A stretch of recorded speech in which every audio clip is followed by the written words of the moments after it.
Hello student, I am Mr. Mohammad Saqib, your biology teacher and I welcome you all in my YouTube channel The Bios Planet. तो अभी तक हमने क्या पढ़ा था?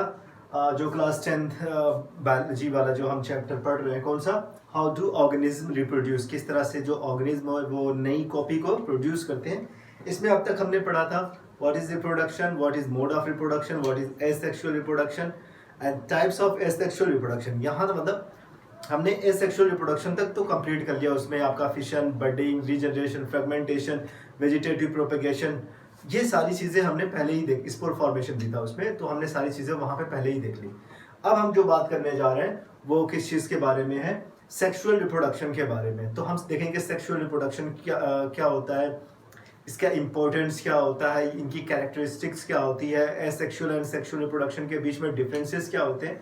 तो कुछ चीज़ों को हम आज देखेंगे. बहुत ज़्यादा टफ नहीं है, ध्यान से पढ़ो, समझ में आ जाएगा. ओके, तो बहुत ज़्यादा इसमें आपको परेशान होने की ज़रूरत नहीं है. मैं चीज़ों को बहुत ही आसान तरीके से समझाने की कोशिश करूँगा कि आप एक बार पढ़ेंगे, नोट्स तैयार करेंगे, एक बार रिवीजन करेंगे, आपके दिमाग में बैठा रहेगा और एग्ज़ाम में आप बहुत अच्छे मार्क्स स्कोर कर सकते हैं. चलो अब हम इसमें देखते हैं. ये आपका है सेक्सुअल रिप्रोडक्शन.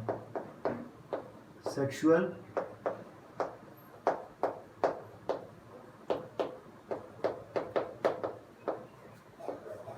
Sexual reproduction. तो अब सेक्सुअल रिप्रोडक्शन के बारे में हम बात करेंगे. तो देखो उसमें कुछ एग्जांपल, जैसे एनसीईआरटी में कुछ एग्जांपल लिखे हुए हैं कि आप देखेंगे कि आप एक सिंगल इंडिविजुअल मीन्स आपका चाहे मेल काऊ हो गया, मेल है या फिर फीमेल है, वो किसी एक बच्चे को प्रोड्यूस नहीं कर सकता. ये कॉक है, वो बच्चे को प्रोड्यूस नहीं कर सकता अकेले. वो हैन अकेले वो किसी अपने चिकन को प्रोड्यूस नहीं कर सकती. मीन्स मेल एंड फीमेल दोनों की रिक्वायरमेंट यहाँ पे होती है. इसीलिए मैं बार बार कहता हूँ कि यू शुड रिस्पेक्ट फीमेल. और मैं भी करता हूँ. कभी मैंने पढ़ाते टाइम, घर को तो छोड़ दे, पढ़ाते टाइम कभी मैंने किसी स्टूडेंट को हाथ भी नहीं लगाया. इसीलिए वैसे बच्चियों को कभी हाथ नहीं लगाता, कभी मैंने मारा भी नहीं उनको. जो गर्ल्स होती हैं और वो बहुत अच्छा करती भी है, एग्ज़ाम में भी बहुत अच्छा करती है और हमेशा बहुत अच्छा करके दिखाती है. खैर, हर किसी को रिस्पेक्ट करना चाहिए, मैं भी करता हूँ, आप भी करें. तो इसमें मैं आपको एक चीज़ बता दूँ, जैसे सेक्सुअल रिप्रोडक्शन. अब देखो सेक्सुअल रिप्रोडक्शन के कुछ कैरेक्टरिस्टिक्स देख लेते हैं तो आपके डिफरेंसेस अपने आप ही समझ में आ जाएंगे किस तरह से ये डिफ़र करता है फ्रॉम द एसेक्सुअल रिप्रोडक्शन. सो यहाँ पे पहली चीज़ जो है आपको मैं बता दे रहा हूँ. यहाँ पे 2 individuals are required for producing new copy means their offspring in sexual reproduction. Sexual reproduction में 2 ऑर्गेनिज्म की रिक्वायरमेंट होगी. कभी कभी एक ही ऑर्गेनिज्म होता है but male and female both part होते हैं. ऐसा नहीं कि सिर्फ बिना मेल एंड फीमेल पार्ट के काम चल जाए. तो मेल एंड फीमेल दोनों पार्ट की रिक्वायरमेंट होती है. तो यहाँ पे मैं अगर बात करूँ तो यहाँ पे there are 2 individuals are required. 2 individuals are required. 2 individuals. First इसमें क्या रिक्वायरमेंट है? 2 individuals are required. सेकेंड इसमें क्या होगा? क्यों इंडिविजुअल्स रिक्वायर्ड हैं? क्योंकि उनके पास एक के पास मेल पार्ट होगा, एक के पास फीमेल पार्ट होगा. दोनों साथ मिलके कुछ प्रोड्यूस करेंगे और वो जाके एक नई कॉपी को बनाने में हेल्प करेगा. तो male and female both have male gamete. तो उनके पास क्या होंगे? गोनैड्स होंगे. Gonads. Gonad is the male reproductive part and female reproductive part of male and female. Male reproductive and female reproductive. जो मेन रिप्रोडक्टिव पार्ट्स होते हैं mail और female के, उन्हीं को हम गोनैड कहते हैं. For example like in human testis is the main male reproductive part. Gonad, testis is the gonad of male and ovary is the gonad of female. तो उन्हीं को हम गोनैड कह रहे हैं. अब जब गोनैड होंगे तो गोनैड में कुछ स्पेशलाइज्ड सेल होती है जो क्या प्रोड्यूस करती है? हाफ नंबर ऑफ क्रोमोसोम को प्रोड्यूस करती है या फिर कुछ स्पेशल टाइप का सेल डिवीजन करती है. Not regular cell division like we have that kind of cell division in our skin. उस तरीके का स्किन में जिस तरह से सेल डिवीजन होता है या प्लांट में जिस तरीके का सेल डिवीजन होता है उसकी लीफ में होता है, इस तरीके का सेल डिवीजन के बारे में बात नहीं हो रही है. ये एक अलग ही टाइप का सेल डिवीजन है. इस सेल डिवीजन का नाम है मियोसिस. तो उस गोनैड के अंदर कुछ स्पेशलाइज्ड सेल होती है, उन सेल में सेल डिवीजन होगा और वो सेल डिवीजन जब होगा तो उनसे हाफ नंबर ऑफ क्रोमोसोम वाले, मतलब जैसे जनरली जो सेल डिवीजन हमारे बॉडी में जो somatic cell division, normal cell division होता है, उसमें जो नंबर ऑफ क्रोमोसोम होते हैं ना वो सेम होते हैं. Like we have 46 number of chromosome in each cell of our body, and those cells which have produced after the division of that cell, they have also 46 number of chromosome in that cell. तो उस cell में भी 46 chromosome होते हैं जो पहले थी, और बाद में जो सेल बनी उससे उनसे 2 सेल बनी, दोनों के अंदर 46. लेकिन यहाँ पे क्या है, 46 सेल, इस डिवीजन से 46 सेल्स नहीं बनेंगे, बल्कि कितनी 46 क्रोमोसोम नहीं होंगे, बल्कि कितने क्रोमोसोम्स होंगे, 23 पेयर्स ऑफ क्रोमोसोम्स होंगे. ओके, तो ये 23 पेयर्स ऑफ क्रोमोसोम जब सेल के अंदर रहेंगे तो उस टाइप की सेल को हम सेल ना कह के, बल्कि उसको हम क्या कहते हैं, हम यहाँ पे गैमेट कहेंगे. ओके, इनको हम क्या कहेंगे, गैमेट. तो और जब गैमेट होगा तो मेल के अंदर मेल गैमेट बनता है, फीमेल के अंदर फीमेल गैमेट बनता है, and both gamete gonna be fertilize together, दोनों आपस में मिलते हैं तो उनसे जाइगोट बनता है. तो मींस पहले तो आपस में मिलते हैं, जिनको हम क्या कह लेंगे, फर्टिलाइजेशन कह लेंगे. एंड नेक्स्ट आपका है, जैसे मैं पूरा लिख दे रहा हूँ, फर्टिलाइजेशन. उसके बाद नंबर 6 आपका है, इसमें जब फर्टिलाइजेशन होता है, दोनों मिलते हैं तो उनसे क्या प्रोड्यूस होता है, सिंपली जाइगोट प्रोड्यूस होगा. ओके, और जाइगोट, क्योंकि जाइगोट जो होता है ना, एक मेल है, एक ये मेल है, एक फीमेल है, इसके पास अपना डीएनए होगा, है ना, इसके पास अपना डीएनए होगा, दोनों आते हैं नेक्स्ट जनरेशन में. अब इसके पास ये वाला डीएनए है, मदर से आया, ये वाला डीएनए, तो कॉम्बिनेशन होता है. तो डीएनए जो होते हैं ना वो कंबाइन हो जाते हैं, male DNA and female DNA both gonna be combine together and produce a different type of animal. Means जो 7, अगर कैरेक्टर नंबर हम 7 लिखे तो उनके अंदर न्यू ऑर्गेनिज्म जो प्रोड्यूस होगा उसके अंदर क्या होगा, वेरिएशन होगा. और उस वेरिएशन की वजह से अगर एग्जैक्ट कॉपी हो, जैसे एसेक्सुअल रिप्रोडक्शन में क्या होता है, एकदम एग्जैक्ट कॉपी, एकदम सेम कॉपी प्रोड्यूस की जाती है. बट एसेक्सुअल रिप्रोडक्शन में कुछ वेरिएशन आ जाता है, क्योंकि दो जगहों पे इनका एक कॉम्बिनेशन होता है, और भी प्रोसेस होते हैं, 2 जगहों पे होते हैं. तो वो आप फर्दर क्लास में पढ़ेंगे, जब आप क्लास 11 में जाएंगे तो उसको डिटेल में पढ़ेंगे, जब आप सेल डिवीजन को पढ़ेंगे कि कहाँ पे वेरिएशन आने के चांसेस होते हैं. तो उस वेरिएशन की वजह से, अब जैसे कि ऑफ स्प्रिंग के अंदर वेरिएशन है तो हम उसे कहेंगे ऑफ स्प्रिंग कहेंगे, अदरवाइज हम उसे क्लोन कह रहे थे.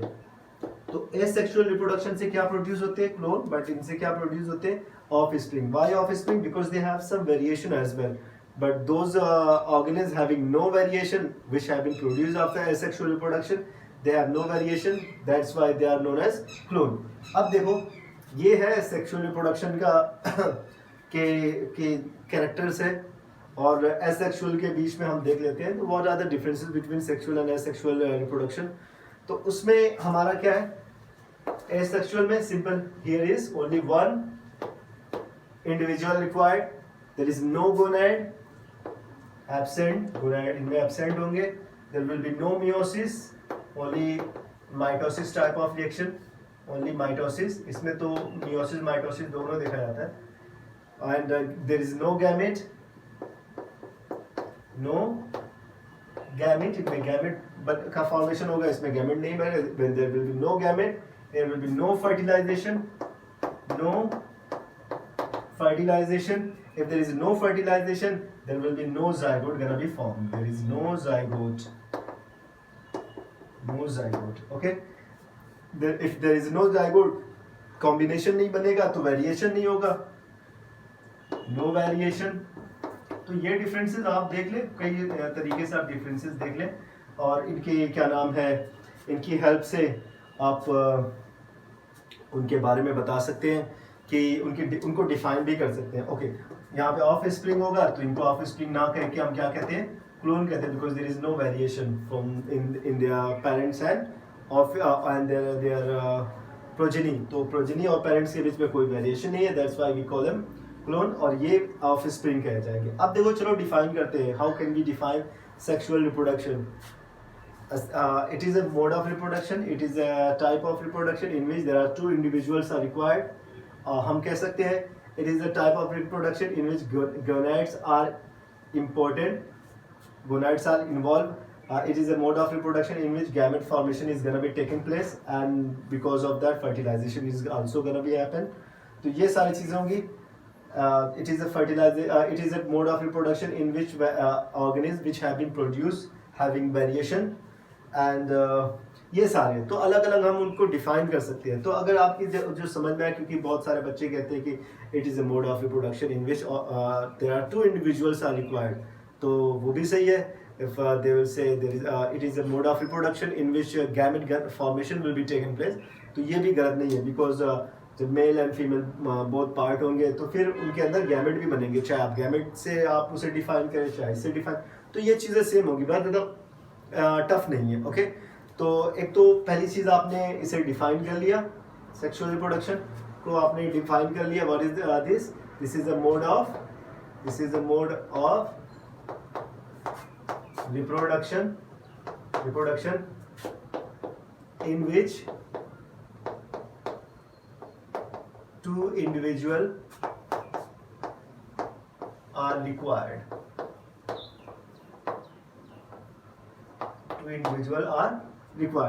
या फिर आप क्या कह सकते हैं, it is a mode of reproduction in which gamete formation is taken place. Gamete formation इनमें होता है. ओके, तो ये अगर समझ में आ गया तो फिर हम आगे बढ़े. अब देखो, अब ऐसा नहीं है, देखो और क्या है इसमें डिफरेंस, क्योंकि मियोसिस जो होता है ना, मियोसिस वाला जो प्रोसेस होता है, एक और डिफरेंस ये हो जाएगा, जो मियोसिस वाला जो प्रोसेस है, it takes a lot of energy. बहुत ज़्यादा इसको एनर्जी की ज़रूरत होती है, बहुत सारी एनर्जी की ज़रूरत होती है. इसमें एनर्जी की ज़्यादा ज़रूरत नहीं होती. That's why we can say this is as sexual reproduction is a reproduction which required a lot of energy, and in asexual reproduction we doesn't require so much energy. अब इसमें कुछ limitations भी होती है. What are the limitations of this reproduction? Let me raise it. Okay, तो अभी तक जो चीज़ें समझ में इसमें आई कि यहाँ पे दो चीज़ें आपको दिख रही. एक तो है पहली चीज़, ये प्रॉब्लम भी हो सकती है, या फिर हम कह सकते हैं कि वेरिएशन से इम्पोर्टेंस भी इसका समझ सकते हैं. तो जैसे एक पहली चीज़ है इसमें वेरिएशन. Okay, variation. अब इसका इंपॉर्टेंस क्या है, ये कहाँ तक, क्योंकि एग्जैक्ट कॉपी नहीं है, कुछ वेरिएशन आ जा रहा है, और वेरिएशन के लिए रिस्पॉन्सिबल क्या है, डीएनए. और ये जो डीएनए जो कॉपी हो रहा है, इसमें हम देख लेते हैं जो डीएनए कॉपी हो रहा है, क्योंकि ये सेक्सुअल रिप्रोडक्शन में डीएनए जो आ रहा है वो दो जगहों से आ रहा है. तो कहीं ऐसा ना हो कि डीएनए डबल हो जाए, मीन्स 46 क्रोमोसोम आ रहा है, एक गैमेट से आ रहा है 46 क्रोमोसोम, एक और दूसरे गैमेट से आ रहा है, दोनों सेल है, दोनों सेल मर्ज होती है और उसके बाद एक नया ऑर्गेनिज्म प्रोड्यूस होता है. कहीं ऐसा ना हो कि उस सेल के अंदर 92 क्रोमोसोम्स हो जाए, तो उस चीज़ को भी आप समझेंगे. अब देखो वेरिएशन कैसे इंपॉर्टेंट है. वेरिएशन आ रहा है, दो अलग अलग डीएनए आपस में मिल रहे हैं, वेरिएशन आ रहा है, और वेरिएशन से क्या होता है कि more than different types of species. और वेरिएशन एक चीज़ और, मैंने वेरिएशन के बारे में पहले ही बताया, वेरिएशन प्रोटेक्शन प्रोवाइड करता है. वेरिएशन क्या करता है, सॉरी, प्रोटेक्शन प्रोवाइड करता है. और ये वेरिएशन कैसे प्रोटेक्शन प्रोवाइड करता है, हम ये देख लें. जैसे कि मान लेते हैं कि कोई ड्रास्टिक चेंज हो गया, एनवायरमेंट में ड्रास्टिक चेंज हुआ, अचानक से कोई चेंज हुआ, there are more than 100 species. तो किसी इंडिविजुअल को, मे बी किसी इंडिविजुअल को, हर इंडिविजुअल को प्रोटेक्ट ना करे. कुछ इंडिविजुअल के अंदर अचानक कुछ चेंजेस आ गए रिप्रोडक्शन की वजह से और उसकी डेथ हो गई. ओके, बट ये इंडिविजुअल के बारे में नहीं है. ये इंडिविजुअल को भले से प्रोटेक्ट ना करे, but it can protect, this variation can protect a species during the drastic change in environment. अचानक जब चेंज होता है, बहुत सारी स्पीसीज खत्म हो जाती हैं. आज भी कोई ना कोई स्पीसीज ऐसी है कि एनवायरमेंट चेंज होने की वजह से कहाँ तक पहुँच गई, एक्सटिंक्ट होने की कगार पे पहुँच गई. तो उसी के बारे में है कि अचानक अगर इन्वायरमेंट में चेंजेस जो होते हैं, उसकी वजह से बहुत सारी स्पीसीज खत्म हो जाती है. बट अगर वेरिएशन उनके अंदर होता है तो कोई ना कोई स्पीसीज उसमें से सर्वाइव कर जाती है. मान लेते हैं अगर वेरिएशन नहीं होता तो सारी की सारी स्पीसीज, एक ही स्पीसीज अर्थ पे वेरिएशन नहीं हुआ, एक ही स्पीसीज, पूरी की पूरी स्पीसीज खत्म हो गई. बट यहाँ पे नेचर ने क्या किया, वेरिएशन डाल दिया. डिफरेंट टाइप के एनिमल है, डिफरेंट टाइप के प्लांट है, 2 प्लांट खत्म है बट 98 सर्वाइव कर रहे हैं। इस तरीके से काम होता है यहाँ पे। तो हर किसी के अंदर एनवायरमेंटल स्ट्रेस को टॉलरेट करने की जो एबिलिटी होती है वो डिफर करती है। ओके, तो ये तो हो गया वेरिएशन का इंपॉर्टेंट। सेकंड हो गया डीएनए कॉपी। अब देखो मैंने क्या बताया कि एक डीएनए ये पेरेंट्स गैमेट है, ये मींस मदर गैमेट है, ये फादर गैमेट है, ये फीमेल वाला है, ये मेल वाला है, दोनों आके कंबाइंड हुए और मेल एंड फीमेल दोनों आगे। मान लेते हैं अगर ऐसा कहीं हो गया कि इनके पास जो कॉपी थी, इनके पास 46, इनके पास 46, दोनों कंबाइन हुए 92 हो गए। अगर ऐसा हो गया, क्योंकि 2 जगहों से आ रहा है ना, सेक्सुअल रिप्रोडक्शन में क्या था, एसेक्सुअल रिप्रोडक्शन में क्या था, 46, इनसे नई कॉपी बनी 46, 92 का सवाल ही नहीं। बट यहाँ पे 2 अलग अलग ऑर्गेनिज्म से आ रहा है 46, तो ये एक्चुअली 46 नहीं आता, इसीलिए तो मियोसिस का प्रोसेस होता है। मियोसिस इज द प्रोसेस, या meiosis is type of division in which gamete the number of chromosome become half, the number of chromosome gets reduced, और वो नंबर ऑफ क्रोमोसोम जो होते हैं हाफ हो जाते हैं। जैसे ये एक सेल है having 46 number of chromosome, and इनमें जब डिवीजन होगा गैमेट बनने के टाइम पे, मान लेते हैं कि गैमेट बने, तो जब गैमेट बनते हैं तो इनसे क्या होता है, नंबर ऑफ क्रोमोसोम हाफ हो जाते हैं, 23, 2 और बना लेते हैं, तो जैसे 23 हो गए, नॉट 46। ओके, इससे क्या होता है कि ये हो गया 23, गैमेट के अंदर नंबर ऑफ क्रोमोसोम क्या होंगे, हमारे गैमेट के अंदर 23 गैमेट, मींस गैमेट के अंदर हमेशा हैप्लॉइड नंबर ऑफ क्रोमोसोम होंगे। पहले इस चीज को समझते हैं क्या होता है diploid. Diploid means 2 set of chromosome. Diploid जैसे हमारे अंदर कितने, हमारी बॉडी जो जाइगोट से बनी है, और हमारे जाइगोट में कहाँ से क्रोमोसोम आया, हाफ क्रोमोसोम मदर से है, हाफ क्रोमोसोम फादर से है। जब 2 सेट हो गया, हाफ मदर से हाफ फादर से, मीन्स n मदर से n फादर से, तो 2n हो गया, means this is the diploid. लेकिन जब गैमेट बनता है तो गैमेट बनने के टाइम ये वाला अलग हो गया, ये वाला अलग हो गया। अब इसको क्या कहेंगे, हैप्लॉइड और डिप्लॉइड? ऑफ कोर्स इसको हम हैप्लॉइड ही कहेंगे, क्योंकि नंबर ऑफ क्रोमोसोम क्या हो गए इसमें, हाफ हो गए। तो दूसरी प्रॉब्लम ये है, इसको हमने सॉल्व कर ली। तो नेचर ने क्या किया, नंबर ऑफ क्रोमोसोम को मेंटेन करने के लिए क्या किया, gamete during the gamete formation the number of chromosome will be half, and during the fertilization the number of chromosome again gonna be diploid condition. तो ये हाफ हो गया, फिर फीमेल वाले के साथ 23, ये फीमेल वाला है, ये मेल वाला है, दोनों फिर से फर्टिलाइजेशन होगा। उसके बाद क्या हो जाएगा, फिर से नंबर ऑफ क्रोमोसोम जो होगा वो कितना हो जाएगा, 46। मियोसिस क्या है, मियोसिस एक ऐसा प्रोसेस है जो नंबर ऑफ क्रोमोसोम को, ये मियोसिस है आपका, तो मियोसिस एक ऐसा प्रोसेस है जो नंबर ऑफ क्रोमोसोम को क्या कर दे रहा है, हाफ कर दे रहा है।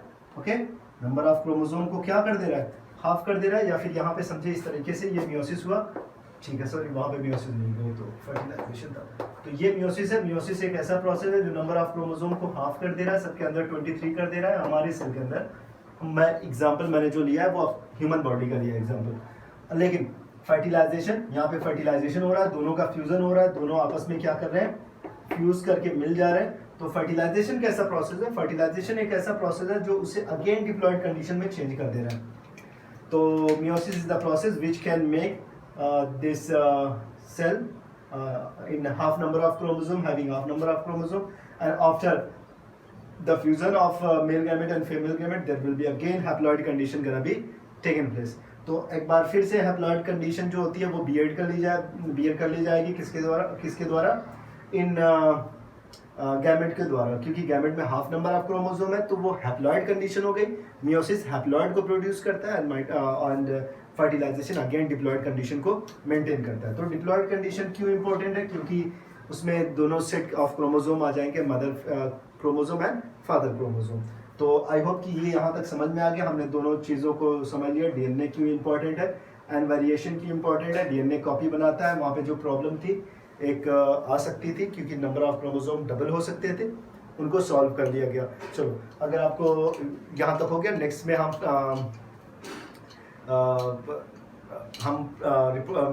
Sexual reproduction in flowering plant के बारे में पढ़ेंगे।